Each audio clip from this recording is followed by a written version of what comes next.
পশ্চিমবঙ্গে মহিলাদের সুরক্ষা সবথেকে চর্চিত বিষয় এই সময়কালে, ফলে সেই জায়গায় দাঁড়িয়ে এইগুলো কনফিডেন্স বিল্ড আপ করবে। এবং শুধু কনফিডেন্স বিল্ড আপ করা না, অপরাধীদেরকে সাজা দেবার ক্ষেত্রেও সাম্প্রতিক যা ঘটনা বলি, পুলিশের যা ভূমিকা, সবটা মিলিয়ে আমি আশা রাখি যে পশ্চিমবঙ্গে নারী সুরক্ষার প্রশ্নে সরকারের উদ্যোগ, সামাজিক সহযোগিতা দুটো মিলে পশ্চিমবঙ্গকে একটা সুরক্ষিত রাজ্য তৈরি করতে পারে। ধর্মের কল বাতাসে নড়ে। উনি যখন ক্ষমতার চূড়ান্ত উপভোগ করছেন সেই সময় আমি বলেছিলাম অভিষেক ব্যানার্জি রাজনীতির পক্ষে খুব খারাপ উদাহরণ।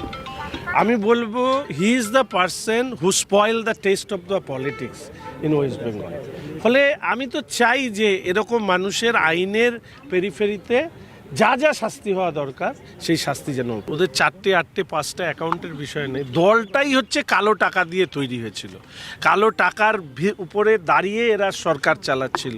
ফলে এই ধরনের অ্যাকাউন্টের ট্রানজ্যাকশন ফ্রিজ হওয়াটা স্বাভাবিক, আর বাদ বাকিটা তো আইনের ব্যাপার। আমার তো মনে হয় এদের ফ্রেম আগামী দিনে লাগানো হবে, ফ্রেমের ছবি যে, এবং এদের তৃণমূল কংগ্রেসের নেতাদের রেটিনা সংগ্রহ করা হবে যে কিভাবে চুরি করা যায়, আর কিভাবে সরকারি আধিকারিকদের একাংশকে জড়িয়ে নিয়ে কিভাবে সরকার এবং প্রকৃতি, সাধারণ মানুষের সম্পদ লুট করা যায়। এই তাদের উজ্জ্বল দৃষ্টান্ত হিসাবে এই শান্তনু কি, সিনা বিশ্বাস নাকি, এটার নামও থাকে। এর থেকে ভালো কি আর পাওয়া যাবে? তৃণমূল কংগ্রেস দলটাই এরকম, এসব করেছে বলেই তো উচ্ছন্নে গেছে।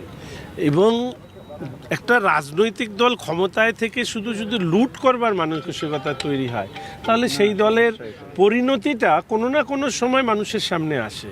আমি ছাত্র রাজনীতির থেকে উঠে এসেছি, আমি জীবনে শুনিনি যে ইউনিয়ন রুমে কারো বেডরুম থাকতে পারে বা অন্যান্য জিনিস থাকতে পারে। এই ধরনের বার্তা যে কতখানি খারাপ, মা বাবা যখন ছেলে মেয়েকে কলেজে পাঠাবে তখন স্টুডেন্টস ইউনিয়ন সম্পর্কে যে ছবিটা তৈরি হবে, ওখানে তো বেডরুম আছে, এরপরে আর কি বলা।